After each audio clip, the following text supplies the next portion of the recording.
എല്ലാവർക്കും ചെമ്പരപ്പൂവിൻ്റെ പുതിയൊരു വീഡിയോയിലേക്ക് സ്വാഗതം.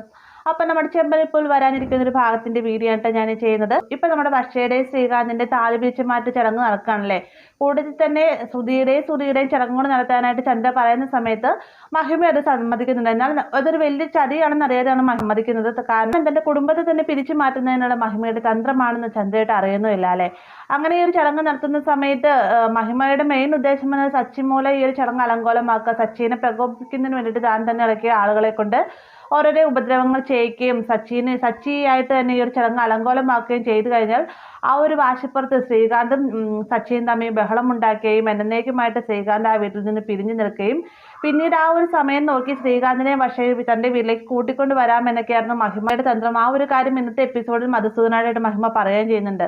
അതുകൂടാതെ നമ്മുടെ രവിയോടായിട്ട് മധുസൂദനും ഉണ്ടല്ലോ ചെറിയ ചെറിയ വൈരാഗ്യങ്ങളൊക്കെ. അതുകൊണ്ട് തന്നെ രവി വരുന്ന സമയത്ത് രവിയുടെ അടുത്തായിട്ട് തന്നെ തൻ്റെ ഒരു കൂട്ടാളിയെ കൊണ്ട് എത്തുകയും അദ്ദേഹം കാലുമേ കാലും കയറ്റി വെച്ചിട്ട് രവിയെ ഉപദ്രവിക്കാൻ അതായത് ശല്യം ചെയ്യുന്ന രീതിക്കായിട്ട് തട്ടിക്കൊണ്ടിരിക്കുകയും ചെയ്യുന്നുണ്ട്. പരമാവധി രവി ഒഴിഞ്ഞു മാറാൻ ശ്രമിക്കുന്നുണ്ടെങ്കിലും ഇദ്ദേഹം വീണ്ടും കാലാട്ടിക്കൊണ്ട് രവിയോട് ചേർന്നിരിക്കുന്ന സമയത്ത് ചുറ്റുംപുറം നോക്കുമ്പോഴത്തേക്കും മധുസൂദനെ കാണുകയും മധുസൂദന്റെ നോട്ടവും പാവം കാണുമ്പോഴത്തേക്കും മധുസൂദൻ മനഃപൂർവ്വം തന്നെ ഉപദ്രവിക്കാനായിട്ട് ആളെ ഇറക്കിയേക്കുന്നതാണെന്നൊക്കെ രവിക്ക് മനസ്സിലാവുന്നുണ്ട്. ആ ഒരു സമയത്ത് രവി ഒച്ചപ്പാട് വെള്ളമൊന്നും ഉണ്ടാക്കുന്നില്ല. കാരണം ഇതൊരു വലിയ ഇഷ്യൂ ആയി കഴിഞ്ഞാൽ തീർച്ചയായിട്ടും സച്ചി ഇടപെട്ട് കഴിഞ്ഞാൽ അതുമൂലം പ്രശ്നം കൂടുതൽ രൂക്ഷമാവും. അത് അറിയാവുന്നതുകൊണ്ട് തന്നെ രവി അശോകനായിട്ടായിട്ട് പറയുന്നത് ഒരു പ്രശ്നത്തിൽ നിൽക്കേണ്ട, നമുക്ക് സമാധാനത്തിലൂടെ അപ്പുറമായിട്ട് മാറി നിൽക്കാം, ഒരു പ്രശ്നം ഉണ്ടാകാതെ നല്ല രീതിയിൽ തന്നെ ചടങ്ങുകൾ നടക്കട്ടെ എന്നൊക്കെ പറയുകയാണ്. അങ്ങനെ ഒരു കുഴപ്പമില്ലാതെ പോകാനായിട്ട് പരമാവധി തന്നെ രവിയും സച്ചിയും എല്ലാവരും തന്നെ ശ്രമിക്കുന്നുണ്ട്. എന്നാൽ അവസാനമായിട്ട് സംഭവിക്കുക എന്ന് പറഞ്ഞു കഴിഞ്ഞാൽ നമ്മുടെ ശ്രുതിയുടെ താലി പിരിച്ച ചടങ്ങാണല്ലോ ആദ്യം നടത്താമെന്ന് തീരുമാനിക്കുക. കാരണം മുതിർന്ന ആൾ ശ്രുതി ആയതുകൊണ്ട് ശ്രുതിയുടെ ചടങ്ങ് നടത്താനാണ് നമ്മുടെ ചന്ദ്രയ്ക്ക് ആഗ്രഹം.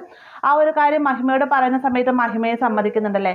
എന്നാൽ നമ്മുടെ ശ്രുതിയുടെ അടുത്ത് വന്നിട്ട് ശ്രുതിയുടെ അച്ഛൻ വന്നോ എന്നൊക്കെ ചോദിക്കുന്നത് ഫ്ലൈറ്റ് വന്ന് ഇറങ്ങിയിട്ടുണ്ട്, അച്ഛൻ ഇനിയും വരാൻ താമസിക്കുമോ എന്നൊക്കെ പറയുമ്പോഴത്തേക്കും ചന്ദ്ര പറയുന്നുണ്ട് എന്തായാലും ശ്രുതിയുടെയും ചടങ്ങ് കാണാനായിട്ട് ശ്രുതിയുടെ അച്ഛനും ആഗ്രഹം ഉണ്ടാവില്ല, അതുകൊണ്ട് തന്നെ അദ്ദേഹം വന്നിട്ട് ചടങ്ങ് നടത്താം.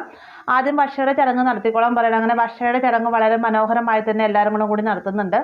അതിനുശേഷം ചടങ്ങുകളൊക്കെ കഴിഞ്ഞ് വർഷ റൂമിലേക്ക് വന്നിട്ട് തൻ്റെ കഴുത്തിൽ അണിഞ്ഞിരിക്കുന്ന പൂമാല വെക്കുന്ന സമയത്ത് ആ കൊടുത്തുന്ന നെക്ലേസും ഉടക്കുന്നുണ്ട് കേട്ടോ. ഈ ഒരു കാര്യം നമ്മുടെ വർഷ അറിയുന്നില്ല. പിന്നീട് റൂമിലേക്ക് വരുന്ന രേവതി വർഷയെ അന്വേഷിച്ച് വരുന്നത് രേവതി ആ ഒരു സമയത്ത് ഈ പൂമാലയിൽ ഉടക്കിയിരിക്കുന്ന നെക്ലേസ് കാണുകയും അത് ഊരി വർഷയ്ക്ക് കൊണ്ട് കൊടുക്കാൻ ഒരുങ്ങുന്ന സമയത്താണ് മധുസൂദനും മഹിമയും കൃത്യമായിട്ട് അങ്ങോട്ടേക്ക് വരുന്നത്.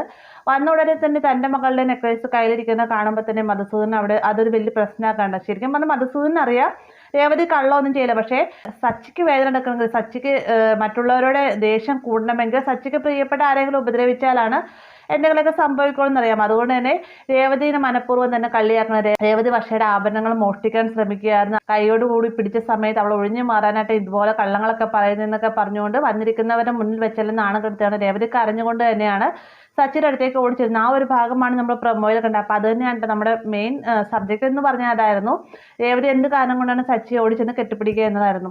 അപ്പോൾ ഈ ഒരു സമയത്ത് ഉണ്ടായ കാര്യങ്ങളെല്ലാം തന്നെ സച്ചിയോടായിട്ട് രേവതി തുറന്ന് പറയുന്നുണ്ട്. സച്ചിയാണെങ്കിലും മാന്യമായ രീതിയിൽ തന്നെ സംസാരിച്ച് കാര്യങ്ങളൊക്കെ മനസ്സിലാക്കുവാനായിട്ട് ശ്രമിക്കുന്നുണ്ടെങ്കിലും അമ്പിനും വില്ലിനെടുക്കുന്നില്ല. അത് കൂട്ടത്തിൽ തന്നെ മഹിമയുമുണ്ട്. അങ്ങനെ മനഃപൂർവ്വം തന്നെ രേവതിയെ കള്ളിയാക്കാൻ ശ്രമിക്കുക. രേവതി മോഷ്ടിച്ചുകൊണ്ട് വന്ന പണം കൊണ്ടാണ് സച്ചി കാറ് മേടിച്ചത്. മാത്രമല്ല ആ ഒരു പണം പലയിടങ്ങളും മോഷ്ടിച്ച പണവുമായിട്ടാണ് രേവതി സച്ചിക്ക് വെള്ളം അടിക്കാൻ കൊടുക്കുന്നത്. അതുമൂലം ഇവള് തന്നെയാണ് സച്ചിയെ നശിപ്പിച്ച് കളയുന്നത് എന്നൊക്കെ പറഞ്ഞുകൊണ്ട് രേവതിനെ പരമാവധി കുറ്റപ്പെടുത്തി സംസാരിക്കുകയാണ്.